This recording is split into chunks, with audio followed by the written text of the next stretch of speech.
پرندہ اڑانے سے، تو بری فعل کے لیے پھر معنی ہونے لگے، سمجھتے کہ ہمارا کام بہت اچھا ہونے جا رہا ہے، اور اگر بائیں طرف اڑ کے چلا گیا وہ سمجھتا کہ نحوست، سمجھ میں آیا، نامبارک ہے یہ کام نہیں کرنا، یہاں سے چلی ہے وہ بات۔ تو اب طائر پرندے کو کہتے ہیں، اور طیر اور تطیر اس کے معنی اڑانے کے ہیں، پرندہ اڑانے سے، تو بری فعل کے لیے پھر معنی ہونے لگے، بدفعلی اس طائر سے، اور پھر اس کے بعد ہوتے ہوتے بدفعلی کے جو اثر پڑتا ہے نحوست، پھر نحوست کے معنی میں یہ لفظ استعمال ہونے لگا۔ یہاں قرآن پاک میں اسی معنی میں استعمال ہوا، قالوا انا تطیرنا بکم، انہوں نے کہا تمہاری نحوست ہم پہ پڑی ہے، ہمارے اوپر آ رہی نحوست، یہ بات انہوں نے کیوں کہی تھی؟ بعض روایتوں میں تو یہ آتا ہے کہ قحط پڑا تھا ان لوگوں کے اوپر، تو انہوں نے یہ کہا تمہاری نحوست سے یہ قحط ہم پہ پڑا، نہ تم آتے اور نہ ہم پہ یہ قحط پڑتا، ہم آرام کی زندگی گزار رہے تھے، آرام سے کھاتے تھے پیتے تھے، کوئی پریشانی نہیں، جب سے آپ کے سبز قدم یہاں پہنچے نحوست ہی نحوست، یہ انہوں نے جواب دیا، یہ اس لیے کہا۔ بعض حضرات کہتے ہیں کہ ایک اور سبب تھا، اور یہ سبب کامن ہے ہر اس قوم میں جن میں کہ مصلحین پہنچتے ہیں، اور مصلحین کے تعلق سے یہی بات کہی جاتی ہے، میں نے شاید پچھلے ہفتے بھی کہا تھا کہ یہی بات تو قوم ہود نے کہی تھی، قوم عاد نے حضرت ہود علیہ السلام کو تمہاری نحوست ہے، یہی بات قوم سمود نے کہی تھی حضرت صالح کو تمہاری نحوست ہے، اور یہی بات قوم فرعون نے حضرت موسیٰ علیہ السلام کے تعلق سے کہی۔ حضرت موسیٰ علیہ السلام کے تذکرے میں ہے فلما جاءتهم الحسنة قالوا لنا هذه، کہ جب ان کو کوئی اچھائی پہنچتی کہنے کہ ہاں یہ ہمارا ہی حق ہے، ہم ہی اس کے حقدار ہیں، یہ ہماری وجہ سے۔ فلما جاءتهم الحسنة قالوا لنا هذه وان تصيبهم سيئة يطيروا بموسى ومن معه، جب کوئی مصیبت اور برائی پہنچتی کہنے لگا یہ موسیٰ اور اس کی پارٹی کے جو لوگ ہیں ان کی نحوست کا اثر ہے، تو اچھائی ہے تو اپنی وجہ سے، برائی ہے تو پیغمبر کی وجہ سے، تو یہ قوم فرعون نے بھی یہ کہا۔ تو میں نے کہا کہ یہ کامن بات ہے، جب کسی قوم کی طرف انبیاء علیہ السلام اور مصلحین پہنچے ہیں تو اس کو ان کا جواب، قوم کا یہی نہ ماننے والوں کا یہ جواب ہوا، کیوں؟ کوئی بات ہے جو کامن ہے، جو سب جگہ ہے، اس کو میں بتلانا چاہتا ہوں، اور وہ یہ ہے کہ جب اصلاحی عمل کہیں کیا جاتا ہے، دعوت کا عمل، ظاہر ہے کہ سب نہ انکار کرنے والے ہوتے ہیں نہ سب ماننے والے ہوتے ہیں، بلکہ ماننے والے کم ہوتے ہیں اور نہ ماننے والے جو ہوتے ہیں وہ زیادہ ہوتے ہیں۔ نمبر ایک تو یہ، نمبر دو یہ بھی ہے کہ یہ نہیں ہوتا کہ بس ایک گھر نے پورے نے مان لیا اور باقی ساری بستی نے جو ہے ایک ہی قسم کے لوگ ہیں جنہوں نے مانا، بلکہ ایک آدمی اس میں سے نکلا، ایک ادھر سے نکلا، ایک ادھر سے نکلا، اللہ جس کو توفیق دے دیں۔ یہ کوئی خاندانی مسئلہ نہیں کہ وراثت میں ہدایت مل رہی، بلکہ یہ کہ جس کا دل کھل گیا اس ہدایت کے واسطے اس کو ہدایت مل گئی، باپ کو ہدایت مل گئی بیٹا رہ گیا، بیٹے کو ہدایت مل گئی باپ رہ گیا۔ تو اب ظاہر ہے کہ جب دو انسان پہلے ایک ہی راستے پر تھے، ایک ہی فکر، ایک ہی طریقہ عمل، ایک ہی طریقہ زندگی، میل محبت کے ساتھ ان کی لائف گزر رہی ہے، اس کے بعد نبی کے دعوتی کام جب شروع ہوا اور پھر یہ ہوا کچھ نے مان لیا کچھ نے نہیں مانا، تو ظاہر ہے کہ راستے الگ الگ ہو گئے، عقیدے بدل گئے، اعمال میں تبدیلی آ گئی۔ جب یہ سب کچھ ہوا تو اختلاف، وہ اس سے چھوٹ گیا وہ اس سے چھوٹ گیا۔ یہ اختلاف اور یہ چھوٹ چھٹاؤ جو ہوتا تھا اس کو سمجھتے تھے کہ یہ نحوست ہے ان کی، ہم تو بڑے آرام کی زندگی گزار رہے تھے، ہم سب ایک تھے، خاندانوں میں اتفاق تھا، دوست کے ساتھ مل کر رہتا تھا، یہ حضرات جب سے تشریف لائے ہیں تب سے بھائی سے جدا ہو گیا۔ دیکھ لیجئے یہی بات نبی کریم صلی اللہ علیہ وسلم کے تعلق سے اہل مکہ کہتے تھے کہ حضرت ابو طالب سے آ کر یہی کہا کرتے تھے کہ صاحب آپ کے بھتیجے کی وجہ سے یہ کرشمہ دیکھنے کو ہو گیا کہ ہمارے بھائی سے جدا ہو چکا، تو یہی بات نبی کریم صلی اللہ علیہ وسلم کے لیے یہ اثر پڑتا تھا، اس کو وہ نحوست کہتے تھے۔ بلا شبہ ایک بات میں بتلاؤں کہ اتفاق بہت اچھی چیز ہے، وہ بھی یہی کہتے تھے کہ اتفاق تو بہت اچھی چیز ہے، تم آ کر اختلاف پیدا کرتے ہیں ہمارے اندر، بلا شبہ اتفاق بہت اچھی چیز ہے، مگر ہر ایک کا اتفاق اچھا نہیں، بلکہ اچھے لوگوں کا اچھائی پر متفق ہونا اچھی بات ہے، ورنہ بدماشوں کا اتفاق کون سی اچھی بات ہوگی؟ اگر کچھ بدماش مل کر کے کسی گھر کو لوٹنے کے لیے متفق ہو جائیں تو کیا یہ اتفاق اچھی بات ہوگی؟ ظاہر ہے کہ یہ برا ہے۔ برے لوگوں کا برے مقصد کے لیے متفق ہونا یہ ظاہر ہے کہ برا ہی ہے. تو یہ بت پرستوں کا اتفاق تھا جس کو اپنے حق میں کوئی نعمت سمجھ رہے تھے, اور نبی نے آ کر جب کچھ لوگوں کو اس کے دعوتی عمل کے نتیجے میں کچھ لوگ اس کے اندر سے نکل کر آئے تو انہوں نے یوں کہا کہ انہوں نے اختلاف ڈالا. حالانکہ وہ اختلاف نہیں ڈال رہے ہیں, بلکہ یوں کہیے کہ ان کے اس اتفاق کو جو اتفاق مذموم ہے اس کو انہوں نے ختم کیا. میں نہیں فرق کی بات ہے, اختلاف نہیں پیدا کر رہے بلکہ اتفاق جو برے کام پر ہو رہا ہے اس کو ختم کر رہے ہیں وہ, اور یہ جو وہ بہت برا تھا. پھر یہ ہے کہ اگر ان کی دعوتی عمل جو ہے اس کے اثرات بڑھتے چلے جائیں گے تو پھر کیا ہوگا, اچھے لوگوں کا اچھے عمل پر اتفاق ہوتا چلا جائے گا جو محمود ہے. چنانچہ آپ دیکھ لیجئے نبی کریم صلی اللہ علیہ وسلم کی دعوت کا جو اثر اب دیکھنے میں آتا ہے وہ یہ کہ بلا شبہ مکے کی زندگی کے اندر تو یہ معلوم ہوگا کہ اختلاف ہے, انتشار ہے, ایک بے چینی ہے, ایک پریشانی ہے, یہ سب کچھ ہے. مگر جیسے جیسے ان کفار اور مشرکین کی تعداد گھٹتی چلی گئی اور اہل ایمان کی تعداد بڑھتی چلی گئی, پھر آپ دیکھتے ہیں کیا ہوا, وہ جو اتفاق ادھر تھا اس سے کہیں مضبوط اتفاق ادھر پیدا ہو گیا اہل ایمان کے اندر, اور یہ اتفاق حقیقی اتفاق تھا, یہ اتفاق واقعتاً رحمت والا اتفاق تھا, ورنہ تو وہ اتفاق تو تکلیف دے تھا. تو یہ اس وجہ سے ان کا کہنا یہ تھا کہ تمہاری نحوست ہمارے اندر پڑی ہے اس لیے کہ بھائی بھائی سے جدا ہو گیا. تو انہوں نے اس کا جواب یہ دیا کہ قالوا طائرکم معکم ان ذکرتم, انہوں نے کہا کہ بھئی نحوست کا ہم ذریعہ یا کوئی ذریعہ بنے ایسی کوئی بات نہیں ہے, یہ تو تمہارے جو بھی حالات ہیں وہ تمہارے ساتھ ہیں, اس کو نحوست کہتے ہو تو تمہارے ساتھ ہیں, اس میں تمہارے اوپر اثر انداز ہوا ہوں یا میرے حالات پر اثر انداز ہوا, ایسی کوئی بات نہیں. وہ یوں کہیے کہ جو اسلامی شریعت کا اور اسلامی عقیدہ ہے اس کی انہوں نے تبلیغ کر دی. یہ سمجھنا کہ صاحب میرے عمل کا تمہارے اوپر اثر پڑے اور یا تمہارے عمل کا میرے اوپر اثر پڑے, یہ بالکل غلط ہے. ہر انسان پر جو کچھ گزرتی ہے اس کے اپنے کیے کی گزرتی ہے, دنیا میں بھی اور آخرت میں بھی. یہ نہیں کہ کرے کوئی بھرے کوئی, یہ دنیا میں نہیں ہوتا, جو کرے گا وہی بھرے گا. یہاں بھی یہی ہے اور آخرت میں بھی یہی ہے. اسی کو بتلانا تھا کہ قالوا طائرکم معکم, بھئی تمہاری اگر نحوست ہے تمہارے بقول تو وہ تمہارے ساتھ لگی ہوئی, تم اس کے ذمہ دار ہوگے, ہم کیسے ذمہ دار ہو سکتے ہیں. اور ان ذکرتم, ذرا یوں تو بتاؤ یہ تم جو کچھ کہہ رہے ہو وہ کس واسطے کہہ رہے ہیں, صرف اس لیے کہ تم کو نصیحت کی جا رہی ہے, یہ سارا بدلہ اس کا دیا جا رہا ہے, تمہارا سارا غصہ صرف اس لیے کہ تم کو نصیحت کی جا رہی ہے. بل انتم قوم مسرفون, بھائی تم تو بہت ہی حد سے آگے بڑھ گئے ہو, اتنی بات کا تم نے اتنا بڑا مسئلہ بنا دیا ہے کہ تم غصے سے آپے سے باہر ہو رہے ہو. یہ کہا کتنی شرافت ہے, ان رذیل بات کے جواب میں بھی شرافت برابر چلی جا رہی. اس سے واقعہ یہ ہے کہ یہ سبق ہم کو ملتا ہے کہ دعوت کا کام جب کرنے کے لیے کھڑے ہوئیے تو نفسانیت کو تو پہلے نکال کر رکھ دیجیے. سمجھ میں آیا, غصہ اور نفسانیت اور نفس پرستی جو ہے اس کے ساتھ دعوت کا کام نہیں ہو سکتا. دعوت کا کام کرنا ہے تو خالصتاً دین اور مخاطبین کے فائدے کو پیش نظر رکھنا, وہاں اپنے آپ کو تو بھول جانا پڑے گا. اس کے بغیر دعوت کا کام جو ہے وہ کامیاب نہیں ہو سکتا اور اس کے اثرات بہتر نہیں پڑ سکتے.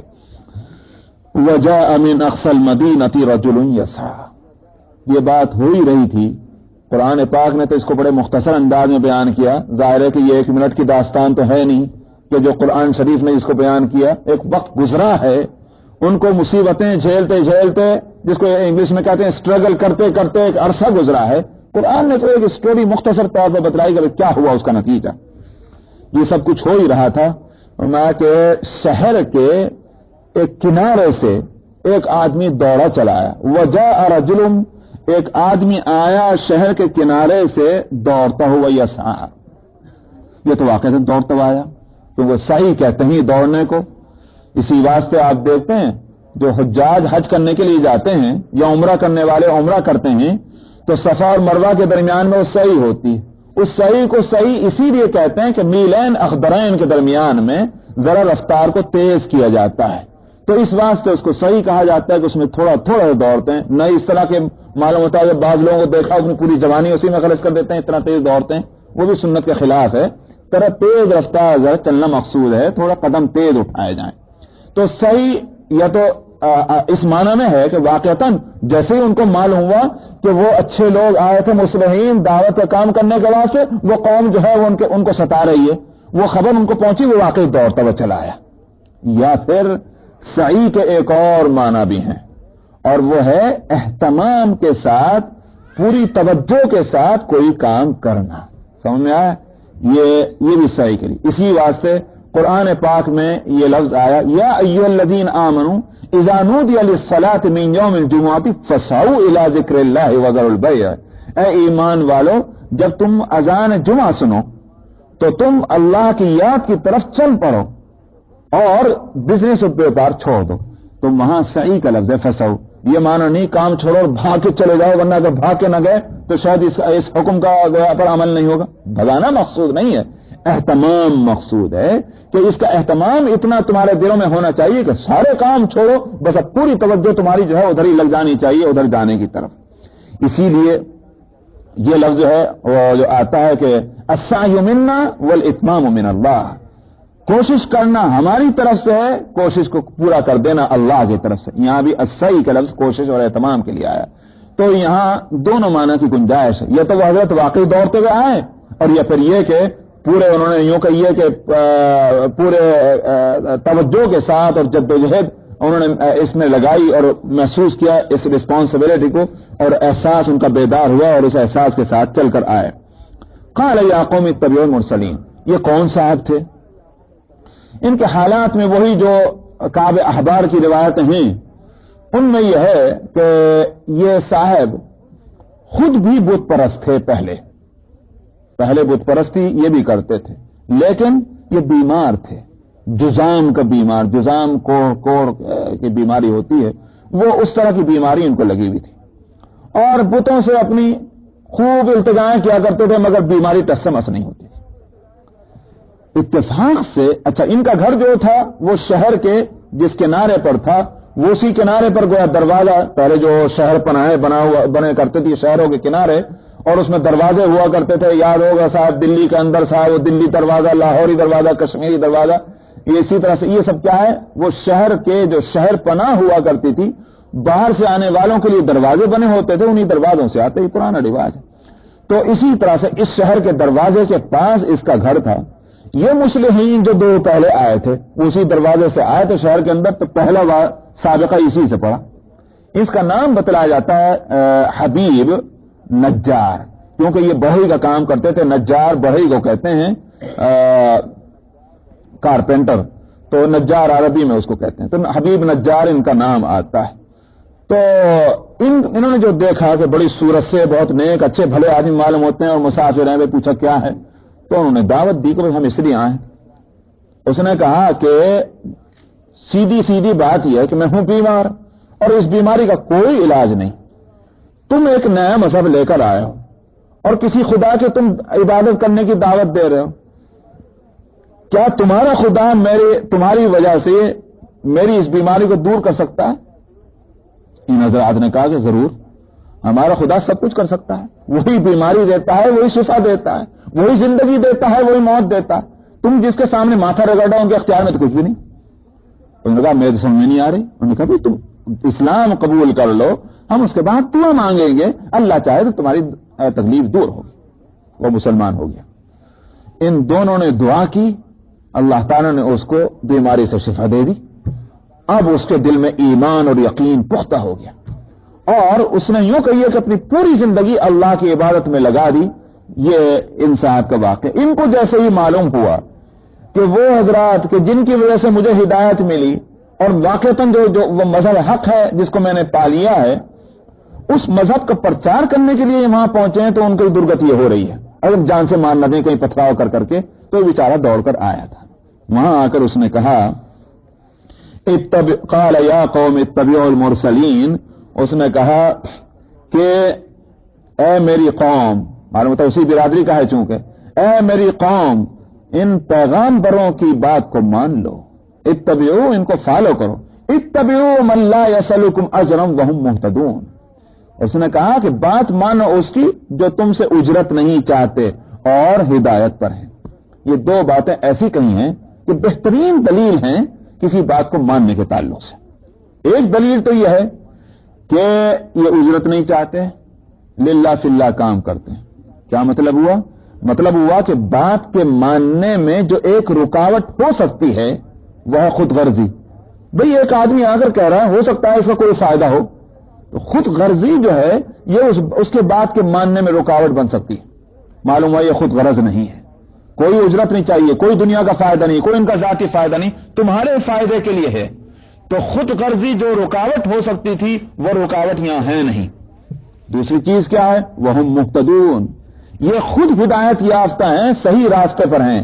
یہ یوں کہیے کہ یہ مقتضی ہے پیروی کرنے کو، یعنی اس میں تقاضا ہے جو ہدایت پر ہیں انہی کی تو بات مانی جائے گی، جو غلط راستے پر چل رہے ہیں ان کی بات کہاں سے مانی جائے گی؟ تو جو بات اس کی مانی جاتی ہے جو خود صحیح راستے پر چل رہا ہو. سمجھ میں آیا؟ مثال کے طور پر آپ کسی سے کہیں کہ صاحب یہ بتائیے وہ جو ہے جول کہاں ہے، وہ آپ کس سے پوچھ رہے ہیں؟ ایک آدمی کہے ادھر ہی کو جا رہا ہے، کہنے میں بھی ادھر ہی جا رہا ہوں، آ جائیے. بس اب آپ کو بے انتہا اطمینان ہو گیا، بھئی ہاں یہ بھی ادھر ہی جا رہا ہے تو میں یقیناً پہنچ جاؤں گا جیول تک. ایک وہ آدمی ہے کہ جس سے آپ پوچھ رہے ہیں جیول کہاں اور وہ جا رہا ادھر کو، وہ کہا جیول ادھر کو ہے، آپ جو ہے پھر پریشان ہو جائیں گے. سمجھ میں آیا؟ آپ کو پھر شاید کسی اور سے پوچھنا پڑے گا جیول کہاں ہے، اس لیے کہ کیونکہ وہ تو جا رہا تھا ادھر کو اور اس نے جیول بتایا ادھر، تو مشکل ہو گئی ہے. ابھی آپ کو کوئی سہولت نہیں ملی، زیادہ سے زیادہ ڈائریکشن معلوم ہوا آپ کو، لیکن کتنی دور ہے، کس رخ پر ہے، کدھر کو ہے، کہاں تک کیسے کیسے گھوم کر جانا ہے، یہ کچھ معلوم نہیں ہو سکا. تو اسی طرح سے جو ہدایت پر ہیں ان کی بات کا ماننا جو ہے وہ بہت آسان ہے بنسبت اس شخص کے جو ہدایت کا راستہ تو بتاتا ہے خود نہ چل رہا ہے اس کے اوپر. سمجھ میں آیا؟ اسی لیے ایک تو ہے مسئلہ یہ قرآن شریف میں وہ مجھے آیت یاد آ رہی ہے جو سورہ بقرہ میں ہے، جو بنی اسرائیل علماء بنی اسرائیل کو خطاب کرتے ہوئے، اتأمرون الناس بالبر وتنسون انفسکم وانتم تتلون الکتاب افلا تعقلون. تم لوگوں کو تو بھلی بات بتاتے ہو لیکن تم اپنے آپ کو بھلا دیتے ہو کہ تمہاری خود رسپانسبلٹی کیا ہے، تم ہدایت پر کتنے قائم ہو، ہدایت سے کتنی دور ہے، تم خود اپنے کو بھولے ہوئے ہو. حالانکہ تم کتاب کی تلاوت کرتے ہو، یعنی مطلب یہ ہے کہ کتاب میں لکھا ہوا ہے خود عمل کرنا چاہیے. وہاں علماء یہ بحث کرتے ہیں کہ اس آیت کا یہ معنی بالکل نہیں کہ پہلے خود عمل کرو تب دوسرے کو دعوت دو، یہ ہرگز معنی نہیں ہے، بلکہ معنی اس کے یہ ہے کہ جب دوسرے کو ہدایت کر رہے ہو تو بھلے آدمی خود بھی عمل کرو. فرق کو سمجھ میں آیا نہیں آیا؟ تو یعنی خود عمل کرنا چاہیے اس انسان کو جو دوسرے کو دعوت دے رہا ہے، نہ یہ ہدایت کہ بھئی جب تک تم عمل نہ کرو دوسرے کو دعوت بھی دینا نہ جاؤ. اس لیے کہ دو بالکل الگ الگ چیزیں ہیں. دوسرے کو دعوت دینا ایک الگ عمل ہے، خود عمل کرنا یہ ایک الگ چیز ہے. تو ایک کو دوسرے کے ساتھ کیوں جوڑا جائے؟ بھئی آپ نہیں عمل کر سکے، ہو سکتا ہے آپ کی بات سن کر کسی اور کو فائدہ ہو جائے، اس کو کیوں فائدے سے روکا؟ تو اس طرح میں عرض کیا کہ بلا شبہ دعوت کے کام کو روکا تو نہیں جائے گا اس بات کے لیے کہ صاحب پہلے ہم خود عمل کر لیں تو ہم دوسرے کو دعوت دینے جائیں گے، یہ تو غلط ہے. ہاں جو دعوت دینے کے لیے اٹھے اس کی توجہ اس پر ضرور ہونی چاہیے کہ بڑے شرم کی بات ہے کہ ہم دوسرے کو دعوت دیں کہ ہماری زندگی میں یہ نقصان ہو. حضرت مولانا الیاس صاحب رحمۃ اللہ علیہ کے بارے میں نے سنا ہے، جو یوں کہیے کہ بانی تبلیغ کہلاتے ہیں، جو تبلیغی سلسلہ ہے، فرماتے تھے وہ اپنے کام کرنے والوں کو کہ تم لوگوں کو دعوت دیتے رہو، تبلیغ کرتے رہو، مت سوچو کہ تمہارا عمل کیسا ہے. اس لیے کہ اگر عمل تمہارا اس وقت خراب ہے، اس دعوت کی برکت سے اللہ تم کو توفیق دے گا اور تمہارے ذہن میں بات ڈالے گا کہ تم اپنے عمل کو درست کر لو. اس لیے کہ انسان کی نفسیات سائیکالوجی ہے کہ صاحب میں جب دوسرے کو کہتا رہوں گا بھائی نماز پڑھو نماز پڑھو نماز پڑھو اور میں خود نہیں نماز پڑھتا، ایک نہ ایک دن تو مجھے غیرت آئے گی کہ بھئی یہ کیسی عجیب بات ہے کہ میں دوسرے کو کہہ رہا ہوں خود نہیں نماز پڑھ رہا ہوں. تو یہ دعوت دینا بھی دوسرے کو ذریعہ بن سکتا ہے اور بن جانا چاہیے اپنے اصلاح کے واسطے. تو بہرحال یہ کہ انہوں نے یہ دو باتیں جو کہی ہیں یہ بہترین دلیل ہیں پیروی کرنے کے تعلق سے. فرمایا کہ اتبعوا من لا يسألكم اجرا وهم مهتدون، اور اعجاز ہے قرآن کا کہ اتنی بہترین بات کو ایک ہی آیت میں کہہ دیا. گویا یوں کہیے کہ دعوت بھی دے دی اور دلیل بھی دے دی. اتبعوا میں دعوت ہے، من لا يسألكم اجرا اور وهم مهتدون میں دو دلیلیں بھی دے دی.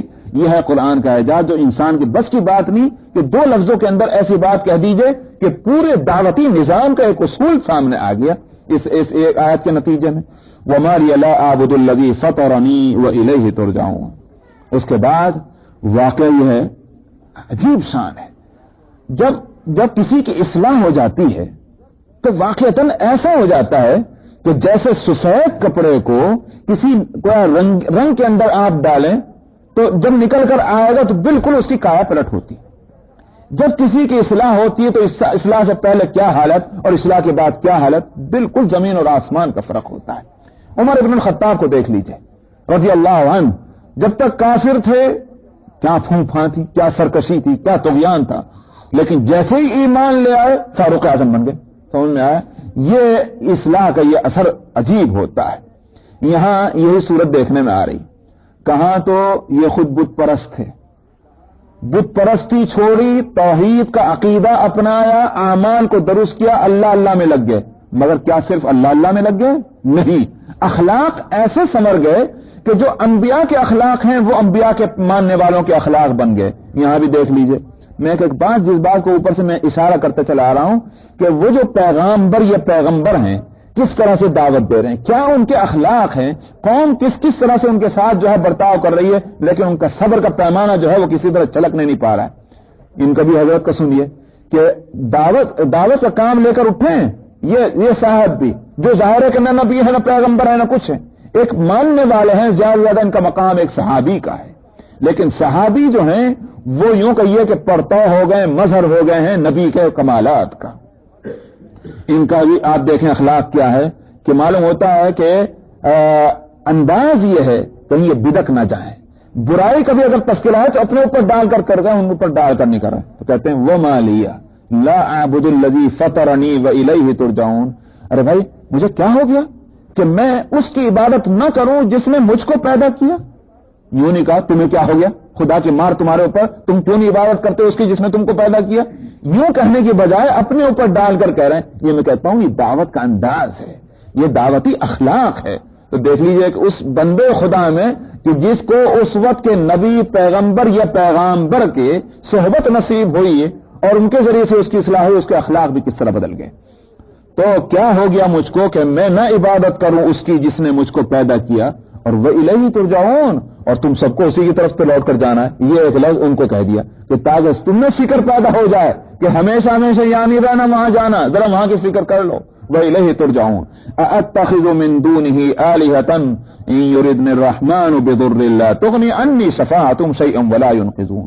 کیا میں اس کو چھوڑ کر ان کو معبود بنا لوں کہ اگر اللہ جس کا، اور وہاں واقعی عجیب کمال ہے. آپ ذرا تھوڑا اپنا ذہن متوجہ کیجئے، یہاں لفظ اللہ کے لیے رحمان لائیں. ان یریدن الرحمن، پہلے ترجمہ پڑھ لیجئے پھر لفظ رحمان کے لانے کی کیا خوبی ہے اس کو آپ سمجھیں گے. اگر اللہ ارادہ کر لے میرے لیے کسی برائی کا، نقصان کا، لا تغنی انی شفاعتهم شیئا، تو یہ جو بت ہیں جن کی تم پوجا کرتے ہو ان کی سفارش میرے لیے ذرا بھی کام نہ آئے. ولا ينقذون، اور مجھے زبردستی بھی نہ چھڑا سکیں. تو یہ بات کہنی تھی، مگر میں نے کہا کہ لفظ کیا لائے؟ الرحمن. رحمان مبالغہ کا سیکھا ہے، سپر فارم ہے، بلکہ حقیقت سپیریئر فارم اگر کوئی ہو سکتی ہے تو وہ ہے کہیں کہ رحیم کی یا راحم کی یا رحیم کی، بلکہ رحیم بھی خود سپر اور سپیریئر کا لفظ میں اسی لیے بول رہا ہوں کہ راحم کے مقابلے میں تو رحیم جو ہے وہ سپیریئر ہے، اور رحیم سے بڑھ کر جو ہے وہ رحمان سپیریئر ہے.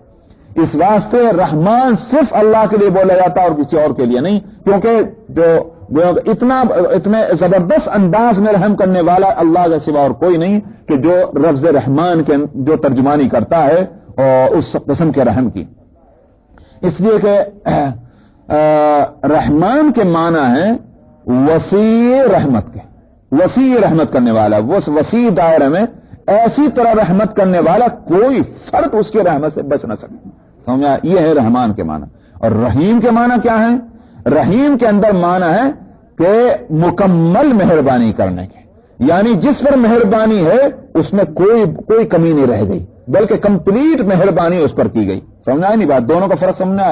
اسی واسطے کہا جاتا ہے اللہ سبحانہ و تعالیٰ کے لیے رحمان الدنیا و رحیم الآخرہ، کہ دنیا کے اعتبار سے اللہ کی شان ہے شان رحمانی.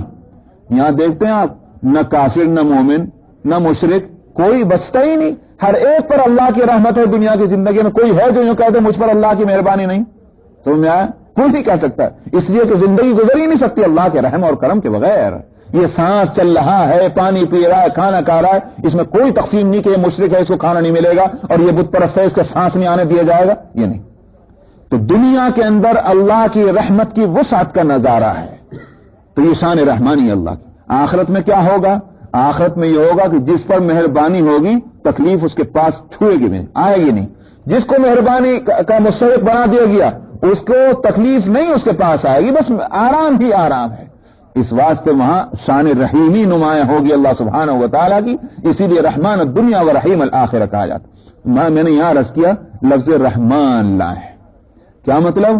یعنی اللہ تعالیٰ اول تو کسی کا نقصان چاہتے نہیں، اس لیے کہ میں رحمان ہیں دنیا کے اعتبار سے، لیکن ایسا رحمان بھی اگر نقصان کا تکلیف کا فیصلہ کر لے کس میں طاقت ہے جو اس سے بچا لے گا، یہ بتلانا ہے۔ تو اب سمجھ آئی نہیں بات؟ یہ ہے قرآن کا کمال کہ کس جگہ کون سا لفظ آنا چاہیے کہ جو اس کو معنی کے اندر خوبی پیدا کر دے، ورنہ اللہ بھی کہہ سکتے، رب بھی کہہ سکتے، سمجھ میں آیا، سمیع بھی کہہ سکتے تھے، بصیر بھی کہہ سکتے تھے، قادر بھی کہہ سکتے، خالق بھی کہہ سکتے، سب کچھ کہہ سکتے تھے، مگر لفظ رحمان نے آ کر جس صفت کی طرف یہاں اشارہ کر دیا، واقعہ یہ ہے کہ جان پیدا ہو گئی اس معنی کے اندر۔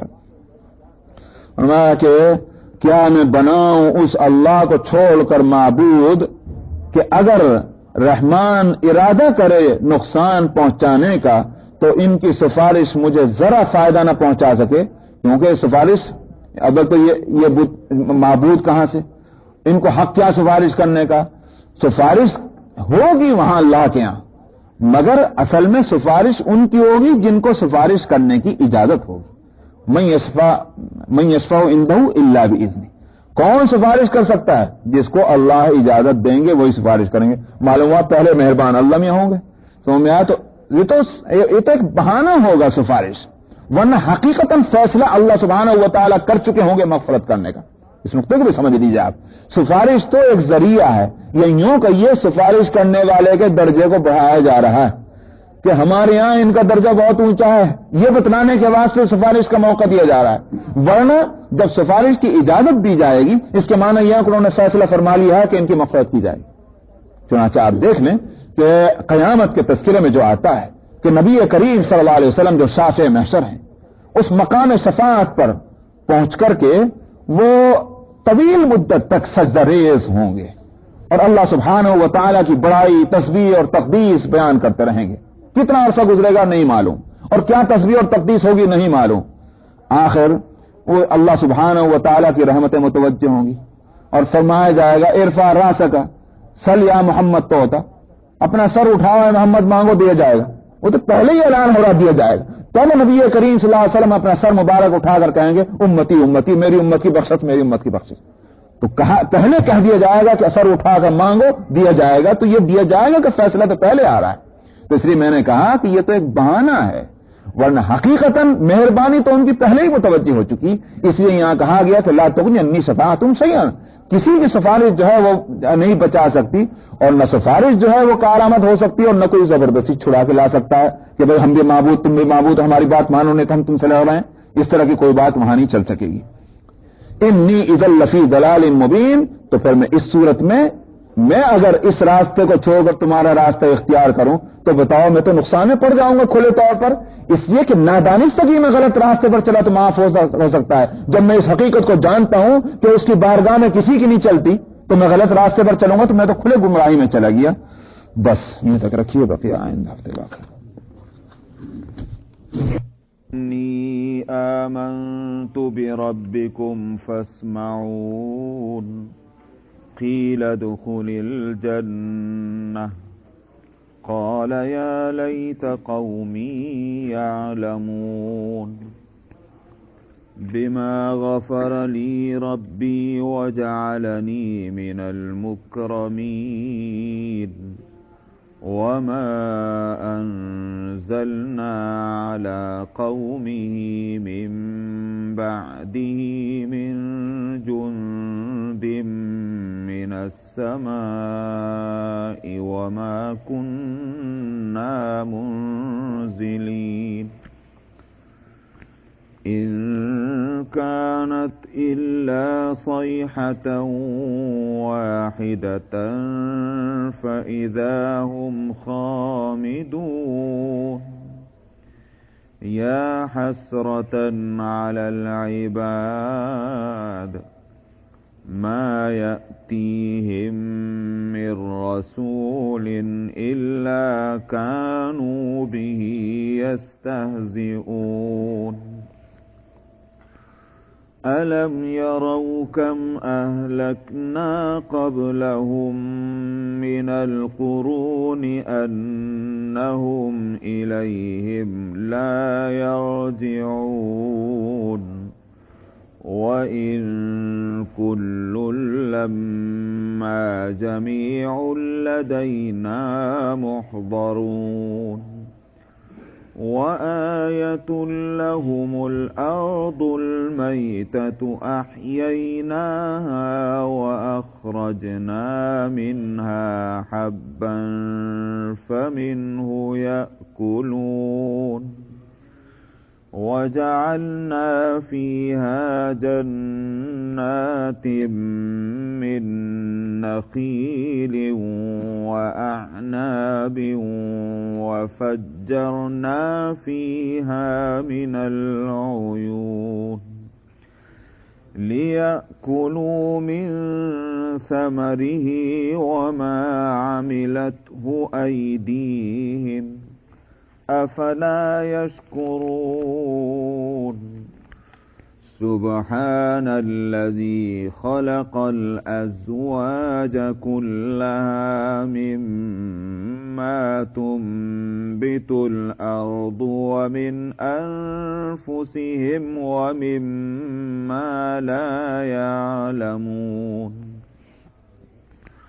وآية لهم الليل نسلخ منه النهار فإذا هم مظلمون والشمس تجري لمستقر لها ذلك تقدير العزيز العليم والقمر قدرناه منازل حتى عاد كالعرجون القديم لا الشمس ينبغي لها أن تدرك القمر ولا الليل سابق النهار وكل في فلك يسبحون صدق الله العظيم.